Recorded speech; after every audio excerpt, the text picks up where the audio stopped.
Parc éolien, photovoltaïque, solaire, vous entendez souvent ces mots, mais connaissez-vous réellement leur histoire ? Bienvenue sur Piste Verte, le podcast Engie Green qui vous emmène sur les chemins de la transition énergétique. Je suis Jérémy Chaleroux et je vous propose d'écouter le récit de tous ceux qui vivent de belles histoires autour des énergies renouvelables. Voyageons ensemble au cœur de nos territoires et parcourons ces pistes vertes.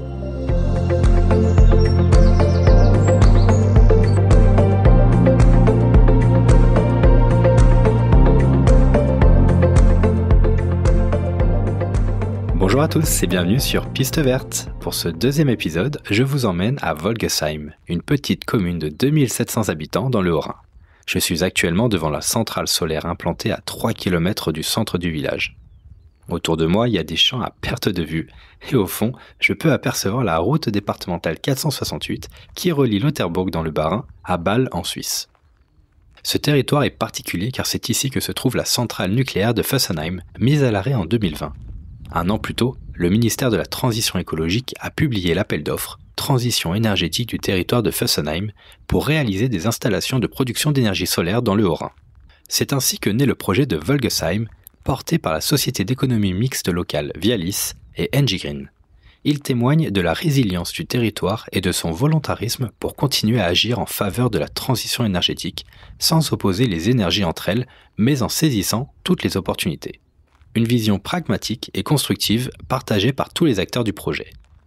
La centrale permet par ailleurs de valoriser un ancien site militaire de 22 hectares. C'est un projet soutenu par les élus locaux et par les riverains qui se réjouissent de cette initiative. D'ailleurs, tous vous le diront, c'est bien connu, ce joli coin d'Alsace est réputé pour son ensoleillement, il était temps d'en profiter. Dans cet épisode, nous écouterons tous ceux qui ont contribué à la réussite de ce projet. Et il y aura également un dernier invité qui vient profiter du site, mais pas de ses électrons, et je vous laisse le découvrir dans l'épisode. Équipé de mon casque et de mon gilet, je vous propose donc de me suivre entre les modules solaires pour découvrir comment chacun a participé au développement de cette centrale solaire de Volgesheim. Place à l'épisode. Et pour commencer, je viens de retrouver Amélie Satre. Salut Amélie, comment vas-tu ? Salut Jérémy, ça va et toi ? Écoute, très bien, merci de m'accueillir sur ces très beaux sites. Je suis vraiment ravi d'être là. Alors, j'ai déjà un peu introduit le contexte. Ok. Je souhaite maintenant que tu prennes la parole pour te présenter et ainsi présenter peut-être un peu plus le projet qui est juste derrière nous, s'il te plaît. Ok. Pour commencer, moi en quelques mots, ça fait 10 ans maintenant que je travaille chez Engie et plus particulièrement, ça fait 5 ans que je travaille chez Engie Green. Et ce projet, il me tient particulièrement à cœur parce que c'est l'un des premiers projets sur lesquels j'ai commencé à travailler quand j'ai travaillé chez Engie Green et qui voit le jour maintenant en 2022. C'est un projet qui a candidaté à un appel d'offres particulier, à l'appel d'offres Fessenheim, qui est dédié au département du Haut-Rhin. Et la deuxième particularité, c'est que c'est un projet qu'on a monté en partenariat avec Vialis, avec qui tu vas parler, il me semble. Effectivement, je te propose même qu'on attaque directement. Donc, un co-développement, un acteur local qui a participé au projet, donc Vialis. Je les ai rencontrés. On va écouter leur présentation. Ils reviennent un peu sur la genèse du projet et donnent leur avis sur les énergies renouvelables. On écoute tout de suite Benoît Schnell et Jean-Luc Lemoine. Alors, Vialis est un acteur historique du territoire colmarien et du centre Alsace. Nos activités sont historiquement tournées autour du gaz et d'électricité pour lesquels nous assurons la distribution et la fourniture sur Colmar et sa proximité immédiate, mais aussi le secteur de Neuvre-Isaac qui va jusqu'à Fessenheim, depuis les limites du Bas-Rhin. Alors, Vialis est intervenu dans le processus de réalisation de centrales photovoltaïques au sol dans le cadre d'une démarche liée à la fermeture de la centrale de Fessenheim et la mise en œuvre d'un appel d'offres spécifique pour le développement de l'énergie solaire sur le département du Haut-Rhin. Et dans ce cadre-là, nous avons souhaité proposer des solutions aux acteurs locaux visant à permettre l'installation de centrales au sol sur notre zone de distribution ou en périphérie de nos zones de distribution, en tout cas sur le territoire du centre Alsace et à proximité immédiate de la centrale de Fessenheim. Et dans ce cadre, nous avons identifié plusieurs terrains qui pouvaient accueillir ce type d'équipement. Et nous avons ensuite travaillé avec les collectivités locales et des acteurs du solaire sur l'étude de solutions techniques et ensuite la sélection de projets de façon à nous conduire à la réalisation de la centrale de Volgesheim et dans le futur, la réalisation d'une centrale toujours au sol sur un terrain dégradé à la sortie de la ville de Colmar. Du coup, Amélie, quelle est ta réaction un peu concernant le retour de Vialis sur leur engagement pour la transition énergétique? Ma première réaction, si tu veux, c'est que ça confirme ce que j'ai vécu pendant ces dernières années. C'est-à-dire que travailler avec un partenaire qui a la même vision, qui a les mêmes objectifs et qui a le même langage, c'est hyper agréable et c'est hyper impactant, hyper facile pour nous de créer ce partenariat avec chacun nos forces, chacun nos faiblesses. Mais je pense qu'on a plutôt bien réussi à allier nos forces et faiblesses, Vialis et NJ Green. Et on a pu développer 2 projets. Là, on en voit un aujourd'hui, mais là, Monsieur Schnell, il te parlait du petit frère qui arrivera dans quelques années, de l'Igelios, là, qui est sur la commune de Winsenheim. Donc oui, c'est la première chose qui me saute aux yeux là, quand j'entends ce discours-là.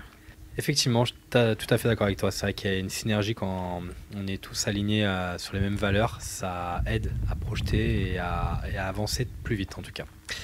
Il y a un autre acteur local qui est essentiel dans ce projet et il s'agit de la commune de Volgesheim. Nous avons pu échanger avec Philippe Masse, le maire de la ville, et je te propose qu'on écoute un peu son ressenti, l'adhésion au projet, relation de confiance. Nous écoutons Philippe Masse. Je m'appelle Philippe Masse et je suis le maire de Volgesheim depuis 2014 et je suis également vice-président de la communauté de communes en charge de la culture sur le territoire et je suis bien entendu heureux de participer à ce podcast concernant l'inauguration de cette centrale photovoltaïque. Avec la fermeture de la centrale, en fait, les planètes se sont alignées et on avait cette possibilité à travers la Creux de pouvoir effectivement candidater pour un projet de photovoltaïque. La CRE, CRE, c'est la Commission de régulation de l'énergie, une autorité administrative qui est rattachée au ministère de la Transition écologique. Elle est chargée de veiller au bon fonctionnement du marché de l'énergie et d'encadrer tous les nouveaux projets de production d'énergie. Il nous fallait après trouver effectivement l'équipe, constituer l'équipe pour pouvoir réaliser ce projet. C'est sûr qu'un maire n'a pas les compétences pour pouvoir le faire tout seul. Et donc on s'est entouré de Vialis et de NJ Green qui nous ont apporté l'expertise, la connaissance et aussi la confiance parce qu'on avait avant on avait déjà sollicité d'autres projets, d'autres personnes qui voulaient investir sur ce terrain, mais on n'avait pas confiance, on sentait que c'était des gens qui voulaient effectivement faire un business, mais pas sans plus, quoi. Et donc avec NJ et Vialis, on n'a pas du tout ressenti cela. Il y a vraiment une confiance qui s'est installée. On a la chance d'avoir un terrain qui était dégradé aussi. Ça veut dire que c'est un terrain qui rentrait dans les caractéristiques de la sélection de ce projet. Et là, on sentait vraiment qu'il y avait une opportunité en 2017-2018. Et avec Vialis et NJ, on était tout à fait rassurés. Et donc, on a été jusqu'au bout avec eux. Il a fallu se décider, est-ce qu'on réalise ce projet ou pas? Je me suis posé la question à savoir, est-ce que ça va répondre à une attente au niveau de la population? Je me suis rendu compte que oui, très fortement, on a eu l'adhésion de la population. Je dirais même une fierté pour certains de dire, ben voilà, on a quelque chose, on a un parc photovoltaïque à Volgesheim, c'est pas rien. Et donc, voilà, une certaine fierté. J'aimerais bien travailler avec les écoles aussi. C'est-à-dire, voilà, faire venir les écoles pour expliquer ce que c'est que le photovoltaïque, ce que c'est que l'énergie renouvelable. Voilà, j'aimerais bien qu'il y ait un lien assez fort avec la population de Volgesheim, mais aussi des environs, sur ce projet, pour qu'il y ait une adhésion encore plus forte, si je puis dire, de ce projet, quoi. On a tout de suite senti qu'on était partenaire dans ce projet, même si financièrement on ne l'est pas, mais en tout cas sentimentalement, si vous voulez, on l'est avec eux. Donc c'est véritablement ça. Après, ses compétences, bien entendu. J'étais entouré de personnes très compétentes, que ce soit NJ ou que ce soit Vialis. Et donc, du coup, moi, je me suis un petit peu laissé porter, si vous voulez, par rapport à ce projet. Bien entendu, il y avait des étapes qu'il fallait qu'on valide, mais ça, on l'a fait ensemble, sans pression et avec beaucoup de professionnalisme. C'est vraiment ce que j'ai apprécié avec Vialis et avec NG Green. Comme je disais également dans mon discours, c'est pas toujours facile d'être maire. On est souvent confronté à des difficultés. Et là, on se rend compte que lorsqu'on réalise un projet comme celui-ci, on est content de pouvoir modestement y avoir participé et dire, voilà, on a fait quelque chose de bien pour notre commune, quoi. C'est surtout ça, quoi. Beaucoup de sincérité et de bienveillance de Monsieur le maire, en tout cas. Il parle d'adhésion, j'ai beaucoup aimé cette relation de confiance également. Dis-moi, Amélie, en quoi c'est intéressant pour une commune d'installer un parc photovoltaïque? Écoute, je pense que dans un premier temps, ça démontre assez, de manière finalement concrète leur engagement dans la transition énergétique, pas juste dans les discours, mais dans les actions. C'est des projets qui sont plutôt rassembleurs. Il y a des projets sur les communes qui ont tendance à diviser la population. Sur ce type de projet solaire, sur un ancien terrain militaire ou des anciennes friches, à qui on redonne une nouvelle fonction, c'est des projets qui rassemblent. Et puis, je pense qu'on le voit pendant l'inauguration, hein, globalement, on voit les sourires sur les visages. Tout à fait d'accord avec toi. Et j'ai envie de revenir sur la collaboration entre NG Green et Vialis. Je te laisse les écouter, toujours avec Benoît Schnell et Jean-Luc Lemoine. La collaboration avec NG Green a été particulièrement efficace. Plusieurs volets. Dans un premier temps, le montage d'une société de projet pour répondre à l'appel d'offres post-Fessenheim, et ensuite pour la réalisation du projet en lui-même.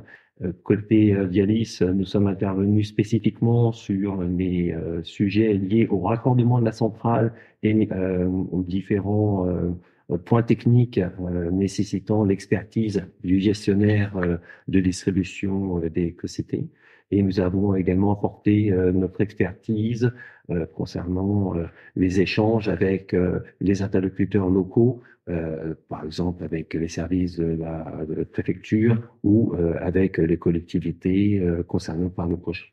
Nous avons eu des échanges avec différentes équipes d'NG Green.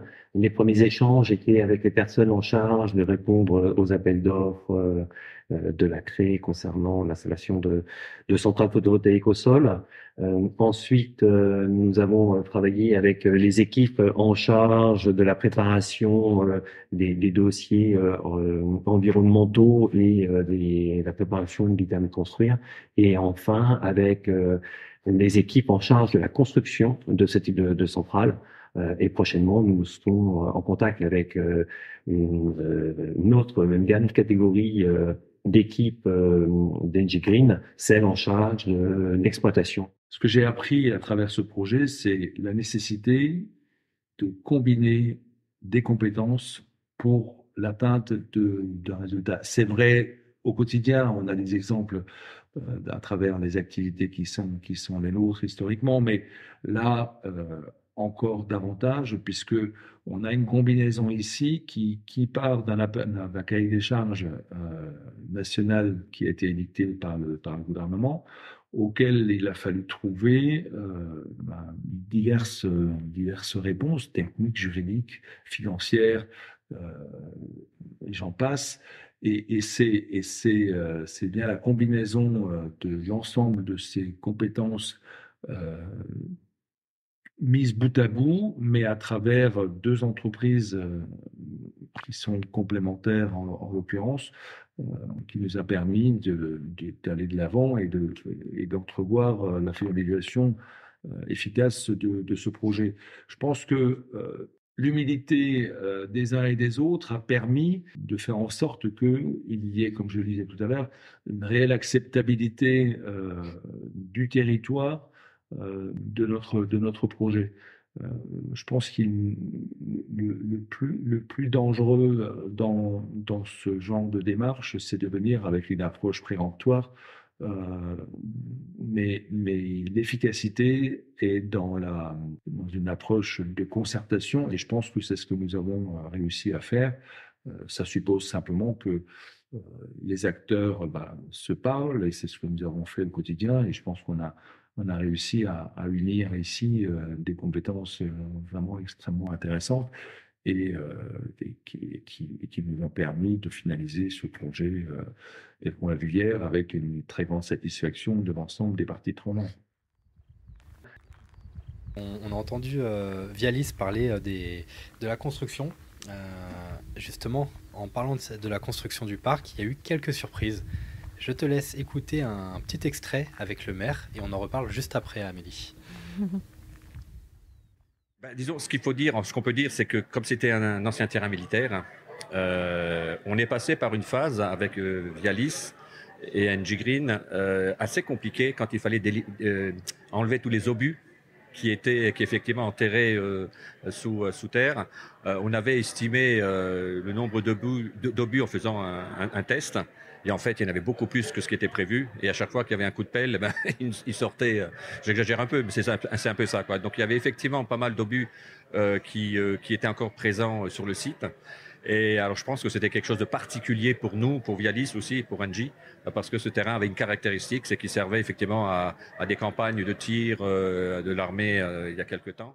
Et Amélie, est-ce que tu peux nous raconter un peu tous ces obus et l'histoire, quoi, s'il te plaît? Alors l'histoire de tout ça, écoute, on entre dans un ancien terrain militaire, donc on sait quand même où on va mettre les pieds. Et cet ancien militaire, il servait de terrain d'entraînement pour l'armée. Et par la suite, des études archéologiques ont été prescrites sur ce terrain pour retrouver de potentiels vestiges dans la zone. Voilà, ça arrive sur certains de nos projets. Quand il y a des suspicions, on peut avoir ce type d'étape entre le développement et la construction. C'est quoi une étude concrètement, qu'est-ce qu'ils font sur une étude archéologique? Comment ça se passe? Ils réalisent des tranchées, et pas des petites tranchées. Des tranchées d'environ 20 mètres de long, il me semble 4 mètres de large et 3-4 mètres de profondeur. Ah oui. Et ils les réalisent tous les 50 mètres. Donc ça fait, si tu veux, c'est tout ton site est sans dessus dessous. Et il y a des tranchées de partout. Donc, écoute, il commence le travail et puis je reçois un appel de l'archéologue qui me dit on a découvert quelque chose. Donc moi, je m'attends à un vestige. Ah oui, forcément. Ouais. Et ce qui n'est pas une très bonne nouvelle pour la suite du projet parce que ça peut bloquer un chantier. Mais alors bien qu'ils aient trouvé quelques vestiges qui datent des précédentes guerres, ce qu'ils ont retrouvé en premier, ce sont des obus. 1, puis 2, puis 3, puis une trentaine. Voilà, donc c'est quelque chose qui est source d'angoisse, évidemment, mais qui finalement, dans la région Grand Est, est très courant. Oui. Ils ont une procédure à réaliser pour ce style de découverte. Et écoute, ils ont pu continuer en faisant appel à un service de déminage. Et ils ont pu continuer leurs études. Et nous, par la suite, évidemment, on a entrepris d'abord un diagnostic pyrotechnique et ensuite une dépollution pyrotechnique du site. Waouh. Et j'arrive pas à m'en rendre compte. T'as pu voir des obus, toi? Il y en avait combien au final? Alors, il y a eu des rapports qui ont été faits. J'ai vu des photos. Mais je suis pas allée sur le terrain avec les démineurs. J'imagine. Je suis pas allée sur le terrain. Il me semble qu'il y en a plus d'une centaine qui ont été relevés. La dépollution, elle s'est faite sur les 3-4 premiers mètres de la surface. D'accord. Voilà. Wow, incroyable. Bon, super. Merci pour cette belle anecdote. Et on continue de parcourir ce parc. J'ai fait la connaissance d'un certain Didier Jean-Alain. Je pense que ce nom te parle. Bien sûr. Une personne très sympathique, un acteur important dans l'exploitation du parc. Est-ce que tu peux nous présenter en quelques mots cette personne, s'il te plaît? Cette personne, c'est un berger. C'est un jeune berger qui a un troupeau itinérant. Donc ça veut dire qu'il n'a pas de ferme fixe, mais il va sur des remparts, dans des sites où peut-être un peu escarpés ou dans des sites où il y a un intérêt pour que son troupeau de brebis puisse paître.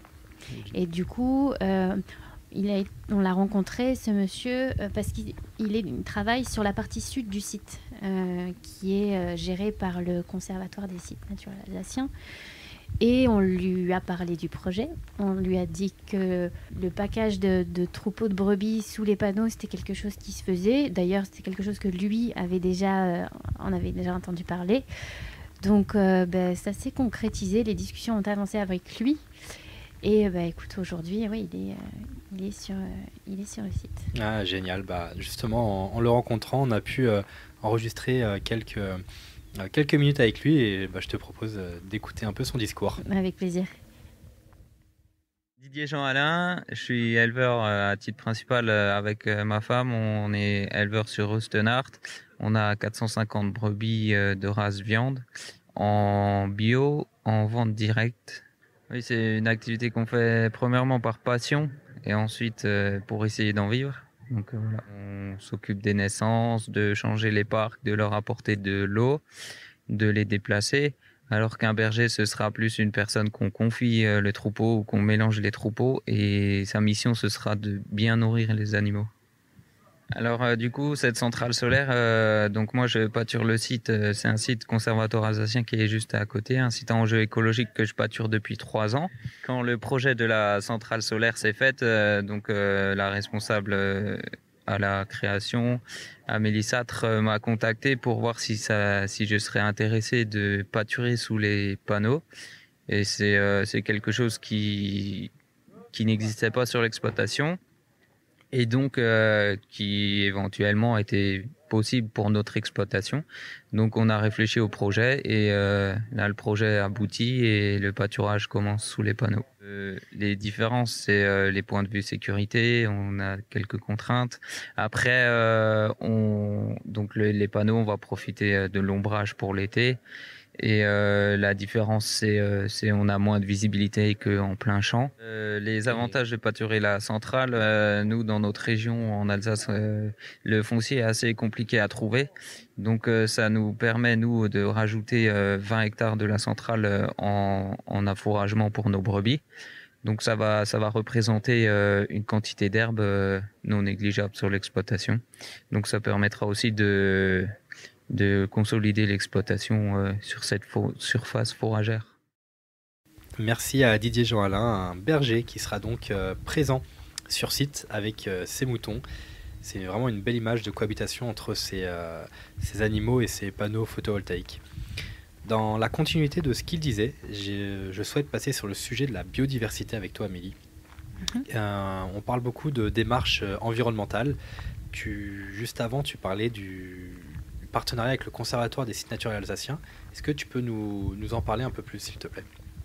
Ouais. Sur ce site, comme sur tous les autres, on réalise une étude de biodiversité d'un cycle complet sur l'ensemble des espèces. Et sur l'avifaune, donc sur les oiseaux, on a trouvé qu'ils avaient des habitats un peu sur tout le pourtour du site. Donc sur toutes les haies et les boisements qu'on a entièrement conservés. Et aussi au nord du site, sur une zone qui était un petit peu plus sablonneuse, il y a un petit oiseau qui s'appelle le trachémoteux qui niche dans la terre, dans le sable. Et ça, c'est une zone sur laquelle on allait implanter des panneaux. Donc, ce qui était important pour nous, c'était de recréer un habitat ou de maintenir un habitat pour lui. Parce que potentiellement, on n'avait pas la preuve à apporter que ce petit oiseau se plairait sous nos panneaux ou entre les rangées. Donc, par mesure de précaution, on a travaillé à une mesure d'accompagnement avec nos voisins, le Conservatoire naturel des sites alsaciens, au sud du site. La mesure, pour te parler un petit peu plus précisément de la mesure qu'on a travaillé avec eux, pour le trachémoteux, mais pour aussi tous les oiseaux nicheurs au sol, on a signé un partenariat d'entretien de leur site, dans lequel ils s'engagent à maintenir le terrain qu'ils ont sous gestion ouvert pour que les oiseaux qui nichaient au nord du site puissent aller désormais nicher au sud du site qui se trouve à quelques centaines de mètres. Peut-être aussi sur les grandes étapes du projet, moi j'avais un interlocuteur au conservatoire et on a pu échanger ensemble sur par exemple diverses mesures. On avait pour idée au départ de mettre des ruches sur ce terrain, mais en parlant un peu avec la personne du conservatoire, j'ai appris que il y avait des ruches, des abeilles sauvages sur le site. Donc installer des ruches avec des abeilles qui ne sont pas sauvages, c'était pas forcément si bénéfique que ça. Donc finalement, c'est précieux d'avoir un conseil comme ça, d'avoir un expert technique comme voisin du site. Comme ça, on peut prendre en compte ses conseils pour notre site à nous. C'est incroyable, super comme anecdote. J'étais loin de m'imaginer le fait d'intégrer des abeilles, je sais pas si on peut dire domestiques, mais avec des abeilles sauvages, comme quoi la cohabitation ne pouvait pas fonctionner, quoi. Ouais. Génial. Écoute, pour compléter tes paroles, je te propose d'écouter Mélanie Lebris, que tu connais très bien, qui est notre chargée de mission biodiversité chez NJ Green. On écoute tout de suite Mélanie.